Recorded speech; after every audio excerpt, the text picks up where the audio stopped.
ഊട്ടിയിൽ വിനോദസഞ്ചാരത്തിന് പോയ 15-കാരൻ മരം ദേഹത്ത് വീണ് മരിച്ചു. കോഴിക്കോട് മുകേരി സ്വദേശികളായ പ്രസീദ് രേഖ ദമ്പതികളുടെ മകൻ ആദിദേവാണ് മരിച്ചത്. ഊട്ടി ഗൂഡല്ലൂർ റോഡിലെ വിനോദസഞ്ചാര കേന്ദ്രത്തിലെ പൈൻമരം കടപുഴകി വീഴുകയായിരുന്നു. ഷംസീർ, എപ്പോഴാണ് ഈ സംഭവം ഉണ്ടാകുന്നത്?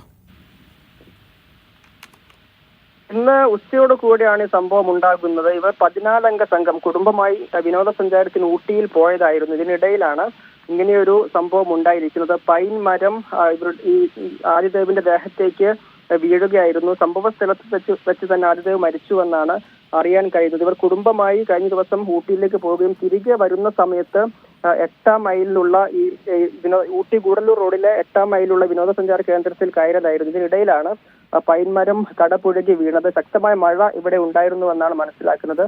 തൊട്ടടുത്ത ആശുപത്രിയിൽ എത്തിച്ചെങ്കിലും ജീവൻ രക്ഷിക്കാനായില്ല. ശരി, ഷംസീറാണ് വിവരങ്ങൾ നൽകിയത്.